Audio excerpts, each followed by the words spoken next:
Supreme court ने Lahore high court का फैसला कलअदम करार दे दिया। कौमी असम्बली के 3 हलकों NA 81, 79 और 154 में दोबारा गिनती में लीगी उम्मीदवारों की कामयाबी बरकरार। सुप्रीम कोर्ट ने 2-1 के तनासुब से फैसला सुनाया। अदालत ने लीगी अरकान असम्बली अजहर कयूम, अब्दुल रहमान और जुल्फकार भिंडर को बहाल कर दिया। सुप्रीम कोर्ट के फैसले से PP 133 ननकाना साहब से लीगी उम्मीदवार राना मोहम्मद अरशद भी कामयाब करार।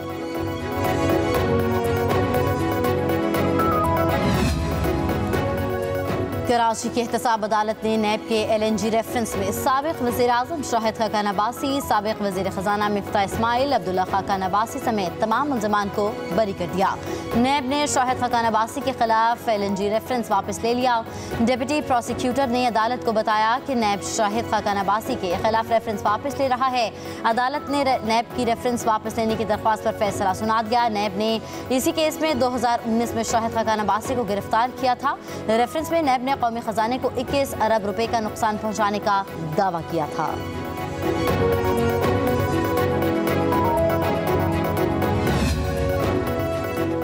साबिक वज़ीर आज़म शाहिद खाकान अब्बासी कहते हैं ये करप्शन नहीं, इख्तियारात के गलत इस्तेमाल का केस था। अदालत ने फैसले में लिखा ये केस गलत है। 4 साल 2 माह बाद नैब ने कहा कि रेफरेंस वापस लेते हैं। इसी अदालत में एक और साहब 12 साल से आ रहे हैं। आज कामरान माइकल से भी मुलाकात हुई, उनके खिलाफ भी इसी तरह का रेफरेंस है। साबिक वज़ीर आज़म ने कहा जितनी जल्दी नैब खत्म कर दिया जाए उतना ही मुल्क के लिए बेहतर होगा। केस की हकीकत अदालत में सामने आ जाती है। पॉलिटिकल इंजीनियरिंग के लिए इस तरह के केस शुरू किए जाते हैं। कहा पाकिस्तान के तमाम स्टेक होल्डर्स को बैठकर तमाम मामलात को देखना जरूरी है। शेख रशीद ने दावा किया है कि अगस्त और सितंबर के महीने बहुत भारी होंगे। टेक्नोक्रेट की हुकूमत आ सकती है। इंटरव्यू शुरू हो चुके। कहा PTI से कोई ताल्लुक नहीं, दोस्ती सिर्फ बानी PTI से है। वज़ीर आज़म शहबाज शरीफ ना लेने में है ना देने में, इन्हें कोई मुंह नहीं लगाता।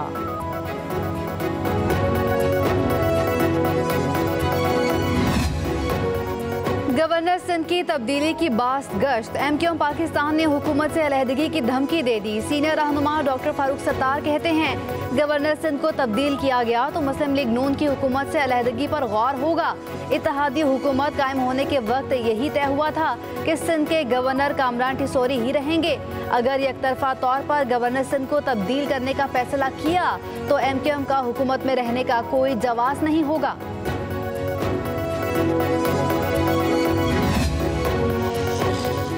वज़ीर दाखिला मोहसिन नकवी से MQM के चेयरमैन खालिद मकबूल सिद्दीकी की मुलाकात। बाहमी दिलचस्पी के अमूर, मुल्की सियासी और सूरत हाल पर तबादला ख्याल। रियासती इदारों के खिलाफ शरंगेज प्रोपोगंडा की शदीद अल्फाज में मजम्मत। मोहसिन नकवी ने कहा रियासती इदारे पाकिस्तान का काबिल फ़ख्र असासा हैं। इदारों के खिलाफ मुनज़्ज़म प्रोपोगंडा करने वाले अनासिर का रवैया मुल्क दुश्मनी के मुतरादिफ है। किसी को इदारों के खिलाफ मनफी मुहिम चलाने की इजाज़त नहीं देंगे। खालिद मकबूल सिद्दीकी ने कहा पाकिस्तान की खातिर सबको बाहमी इत्तेहाद और इत्तफाक से चलने की ज़रूरत है। मोहसिन नकवी से जमीयत उलमा इस्लाम पाकिस्तान के सेक्रेटरी जनरल अवैस नौरानी की भी मुलाकात। मजहबी हम आहंगी और भाईचारे को फ़रोग देने पर तबादला ख्याल। मोहसिन नकवी ने कहा मुल्क की खातिर सबको एक होकर आगे बढ़ना है। मुशीर इत्तलात खैबर पख्तूनख्वा बैरिस्टर सैफ कहते हैं पंजाब और विफाक में मैंडेट चोरों का टोला सिर्फ टिकटॉक और गाने बना रहा है। वज़ीर आला खैबर पख्तूनख्वा ने तरक्याती स्कीमों का जाल बिछा दिया। लाहौर के अस्पतालों में मरीज रुल रहे हैं। लोग महंगाई की वजह से खुदकुशियां कर रहे हैं। खैबर पख्तूनख्वा में सेहत कार्ड पर मुफ्त इलाज और अद्वियात दी जा रही हैं। बैरिस्टर सैफ ने कहा जाली अरस्तु जिसके मुसल्लत होने का कह रहा है उसके विजन पर अवामी मंसूबों पर अमल हो रहा है। मैंडेट चोर अवाम को भूल कर जेवलिन थ्रो के कोच बनने की तैयारियां कर रहे हैं। इस्लामाबाद हाई कोर्ट में बुशरा बीबी के मुकदमात की तफसीलात फराहमी केस की समाअत जस्टिस गुल हसन औरंगजेब ने इस्तफसार किया कि तोशाखाना के कितने स्क्वायल करेंगे। प्रोसिक्यूटर नैब ने कहा सेक्टुअल नहीं, नैब तफ्तीश कर रहा है। नैब कब अपना खुद मुख्तार स्टेटस अपनाएगा? क्या नैब की तरफ से बरियत के दिन वारंट गिरफ्तारी जारी होना महज इत्तफाक था? 108 तहाइफ हैं तो क्या नैब 108 गिरफ्तारियां डालेगा? क्या नैब इसी रोज गिरफ्तारी डालेगा जिस दिन मुलजिम के दूसरे केस में रिलीफ मिलेगा? स्टेट काउंसिल ने कहा 13 जुलाई को ही बुशरा बीबी की गिरफ्तारी महज इत्तफाक था। गुज़श्ता 24 घंटों के दौरान मुल्क के बेशतर इलाकों में बारिश की पेशगोई। उधर तोसा शरीफ के कच्चे इलाके में सैलाबी सूरत हाल बरकरार, पानी मुतादिद देहात में दाखिल हो गया। मुतासरा इलाकों से नकल मकानी, सैकड़ों एकड़ पर खड़ी फसलें तबाह।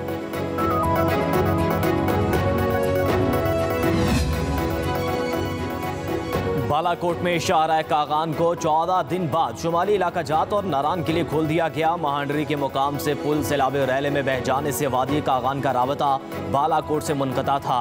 पुल का इफ्तिताह मेंबर कौमी असम्बली सरदार मोहम्मद यूसुफ और कैप्टन सफदर और दीगर ने किया। शाहराह कागान की बंदिश से होटल इंडस्ट्री को करोड़ों का नुकसान उठाना पड़ा।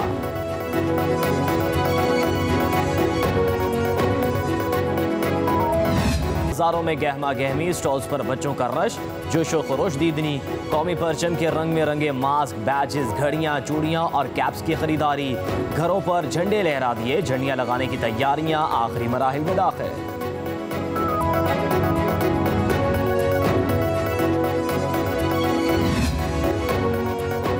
बलोचिस्तान में 77वें यौम आज़ादी की तक़रीबात और स्पोर्ट्स फेस्टिवल का इनेकाद। सूबे में होने वाले खेलों के मुकाबलों में मुख्तलिफ टीमों ने हिस्सा लिया।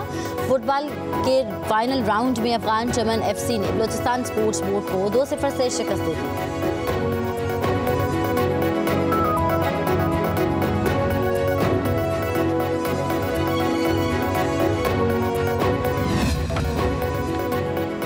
जिस मुल्क में इलेक्शन चोरी होते हैं वहाँ सियासी इस्तेहकाम नहीं आता। साबिक वज़ीर आज़म शाहिद खाकान अब्बासी का कराची में तकरीब से खिताब। कहा, जो आज साहब इक़्तिदार हैं कौम उन्हें कभी मुआफ़ नहीं करेगी। आज हमने अवाम को IPPs के ट्रक की बत्ती के पीछे लगाया हुआ है। असल मसला IPPs नहीं, हमारी मईशत की नाकामी है। शाहिद खाकान अब्बासी ने कहा कि दुनिया का हर निज़ाम आजमा लिया है, अब आइन को भी देख लें। हमें आइन पर वापस आना होगा। तमाम मसाइल का हल इसी में है। कराची की हाइड्रेंट और टैंकर माफिया में सब शामिल हैं और जवाबदेह कोई नहीं। 70 साल में हम किसी का एहतसाब नहीं कर सके। पार्लियामेंट में अवाम के जाली नुमाइंदे हैं, हकीकी नहीं। JUIF के सरबराह मौलाना फजल रहमान का पेशावर में ताजर कन्वेंशन से खिताब। कहा, मुल्क इंतहाई नाजुक हालात से गुजर रहा है, सबको यकजा करना ज़रूरी है। हमने हमेशा खूबसूरत नारे लगाने वालों पर एतमाद किया है, सिर्फ सांस और मौत पर टैक्स नहीं, बाकी हर चीज़ पर टैक्स आयद किया गया है। टैक्सों का पैसा फलाह व बहबूद पर इस्तेमाल नहीं हो रहा, ये आवाम को पता है। मौलाना फजल रहमान ने कहा कि मुल्क का ताजर तबका मुश्किलात का शिकार है। किसानों से मराद छीन कर उन पर भी टैक्स लगाया गया। वतन अजीज की शिनाख्त खत्म करने की कोशिश की जा रही है। गवर्नर सिंध की तब्दीली की बाज़गश्त। MQM पाकिस्तान ने हुक्म से अलहदगी की धमकी दे दी। सीनियर रहनुमा डॉक्टर फारूक सत्तार ने कहा कि गवर्नर सिंध को तब्दील किया गया तो मुस्लिम लीग नून की हुकूमत से अलहदगी पर गौर होगा। इत्तेहादी हुकूमत कायम होने के वक्त यही तय हुआ था कि सिंध के गवर्नर कामरान टिसोरी ही रहेंगे। अगर यकतरफा तौर पर गवर्नर सिंध को तब्दील करने का फैसला किया तो MQM का हुकूमत में रहने का कोई जवाब नहीं होगा।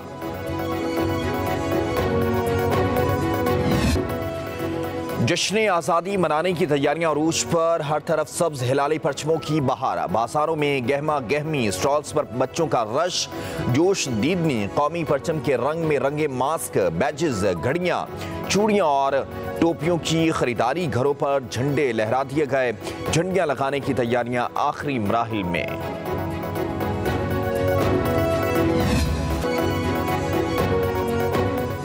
और लाहौर में जश्न आज़ादी मैराथन का इनेकाद। 12 किलोमीटर की मैराथन रेस और 3 किलोमीटर की फैमिली रेस हुई। लिबर्टी से शुरू होने वाली मैराथन रेस मुख्तलिफ इलाकों से होती हुई वापस लिबर्टी पर ही इख्तिताम पजीर हुई। मैराथन रेस के फातिह मोहम्मद रियाज रहे। हाजी अख्तर और अली जब्बार ने बिलतरतीब दूसरी और तीसरी पोजीशन हासिल की।